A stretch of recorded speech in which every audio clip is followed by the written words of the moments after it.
연중 12주일입니다. 이번 주 말씀은 마가복음 4장 35절에서 41절까지 말씀입니다. 그날 저녁이 되자 예수께서 제자들에게 호수 저편으로 건너가자고 말씀하셨다. 그래서 그들이 군중을 남겨둔 채 예수께서 타고 계신 배를 저어가자 다른 배들도 함께 따라갔다. 그런데 마침 거센 바람이 일더니 물결이 배 안으로 들이쳐서 물이 배에 거의 가득 차게 되었다.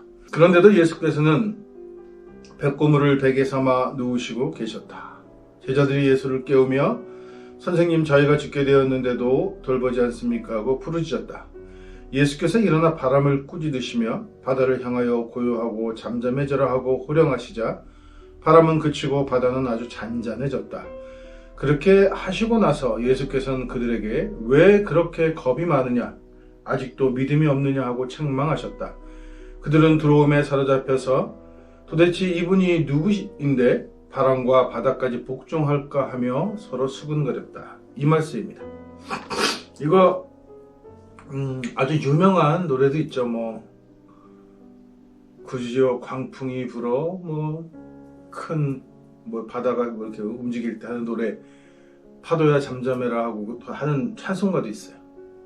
그러니까 이 설교는 주로 이 사건을 가지고 무슨 의미가 있다라고 하는 설교들을 많이 하죠. 설교들이 대부분 그렇습니다. 어떤 사건을 놓고 이 사건을 우리가 어떻게 해석해 볼 수 있느냐, 이런 식의 설교가 대부분인데, 저는 그 전에 과연 이렇게 풍랑이 잠잠해지는 것이 사실이겠느냐 하는 생각을 먼저 하고 넘어가야 한다는 거예요. 이 성서의 문제가 뭐냐 하면, 성서가 사실이다. 그리고 원래 일어났던 일을 기록한 역사책인 양 사람들에게 쭉 가르쳐 왔기 때문에 이 풍랑이 잠잠해진 오늘 이 이야기나 혹은 모세가 바다를 가른 이야기나 이런 이야기들이 어떤 의미로 쓰여진 이야기다라는 것을 분명하게 하지 않으면 그냥 그런 사건이 일어날 수 있겠구나라고 믿는 오류를 범한다는 거죠. 세상에 그 어떤 사람도 바다를 가리켜서 잠잠하라고 한다고 해서 잠잠해지지 않습니다. 오늘 이 본문에서 보면 이분이 누구시건데 바람과 바다까지 복종할까 하고 수군거려서 마치 이런 엄청난 일인 것처럼 얘기하지만, 사실 이 당시의 사람들, 유대인이고 로마 문화를 접했던 사람들에게 바다를 잠잠케 하는 건 포세이돈이에요.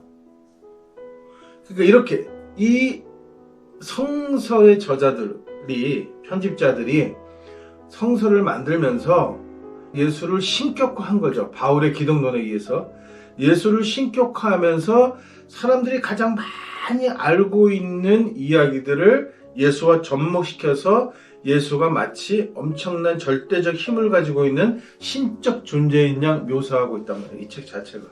그러니까 오늘 이 이야기, 바다를 잠잠케 하고 풍랑을 꾸짖을 수 있는 건 누구냐 하면 포세이돈의 이야기예요. 바다의 신이었다고 하는. 그러니까 예수는 포세이돈과 같이, 왜 어부들에게는, 고기 잡는 사람들에게는 바다의 신 포세이돈이 가장 강력한 신이고 가장 두려운 존재이고 존경하는 존재이고 믿음의 대상, 신앙의 대상이었단 말이에요. 그러니까 오늘도 여기는 호숫가 저편이라 했다가 바다라고 했다가 할 만큼 갈릴리 바다겠죠. 그러니까 갈릴리 호수에 정확하게 얘기하면 크니까 바다라고 생각한 거죠, 사람들이.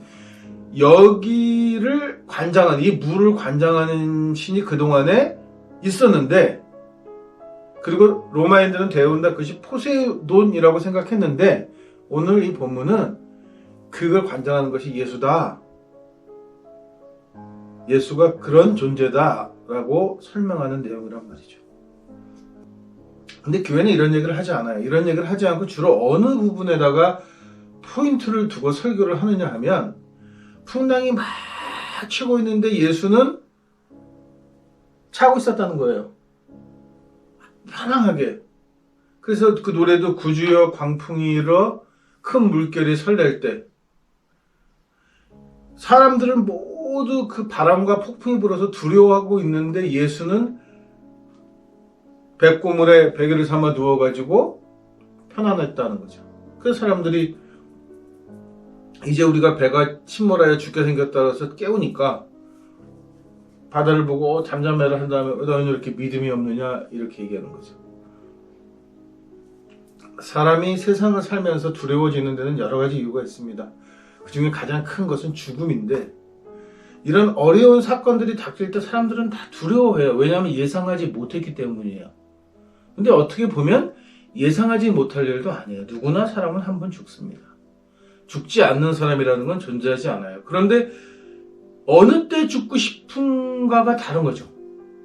느닷없이 죽는 죽음에 대해서는 누구나 다 두려움을 갖고 있어요. 사업을 해도 마찬가지고 뭘 해도 마찬가지죠. 미래를 알 수 없으니까 늘 두려워한단 말이에요. 그 두려움을 갖고 사는데 예수는 그 두려움을 믿음이 없다라고 표현을 하는 거예요. 예수의 이야기가 아니라 예수의 입을 빌어서 기독교라는 종교가 사람들을 어떻게 대하느냐, 어떤 식으로 상대해 왔느냐가 분명히 보이는 대목인 거죠. 믿음이 없다 이렇게 얘기하는 거예요. 너희가 두려움에 떠는 것은 믿음이 없어서다. 그러면 믿음을 가지면, 거꾸로 말이죠, 확고한 믿음을 가지면 두렵지 않아요? 두렵지 않으면 또 뭐 할 거예요? 안 죽어요? 예수 믿는 사람은 사업하면서 절대로 실패하지 않습니까? 실패하면 믿음이 없는 거예요. 바로 이런, 오늘 이 성서의 이런 부분들을 해석을 자기네 멋대로 하기 때문에 예수 믿으면 성공해야 하는 줄 알아요.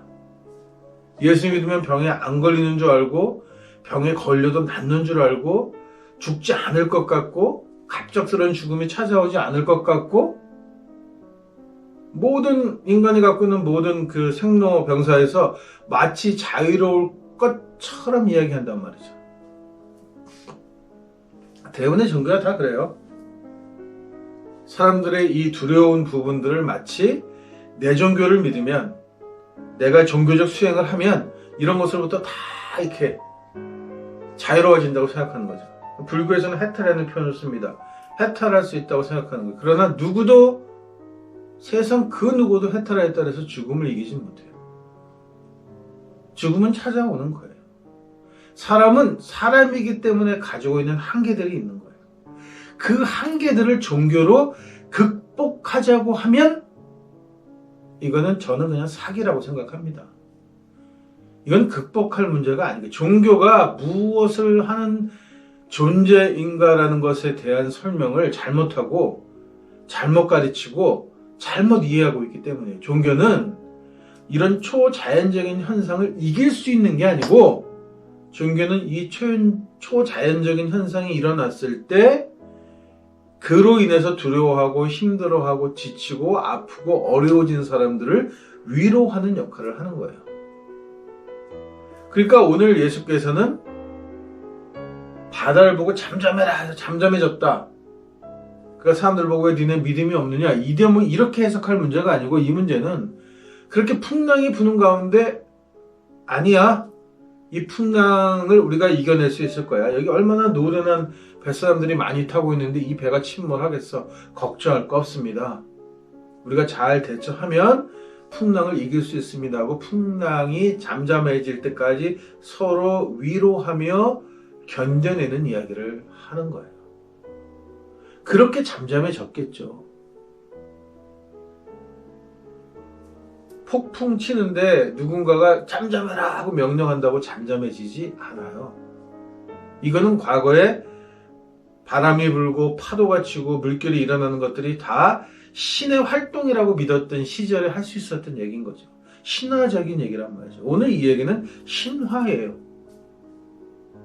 사람들이 잘 알고 있는 바다에 관련된 신화, 어떻게 보면 바다에 관한 미신을 가지고 종교를 설명하는 거예요. 종교 장사를 하는 거예요. 이게 종교 장사가 하는 대표적인 방법이에요. 사람들이 두려워하고 피할 수 없고 어려워하고 어떻게든지 극복하기를 원하는 것들을 종교가 해줄 수 있는 것처럼 이야기하는 것. 종교가 그런 존재라고 설명하는 것, 종교가 그런 역할을 할 수 있는 능력을 가지고 있다고 하면은 이거는 그냥 종교 장사를 하는 사기꾼들인 거예요. 역사적으로나 혹은 우리가 주변을 둘러봐도 종교가 해결할 수 있는 일은 존재하지 않아요. 더군다나 자연현상과 관련된 일들을 종교가 해결할 수 없어요. 그렇기 때문에 예수는 뭐라고 얘기하냐면 하나님을 섬긴다는 것은, 신을 섬긴다는 것은 이웃과 더불어 살아가면서 그 이웃을 신처럼 생각하고 살아가는 것이다 라고 이야기하는 거란 말이죠. 종교는 삶을 살아가는 거예요. 자연현상이 질 수밖에 없고 그 자연에 순응하며 살아갈 수밖에 없는 사람들을 위로하며 더불어 살아가는 것이 종교가 해야 될 일이라는 거예요. 그걸 초월해 있는 존재가 아니라는 거죠.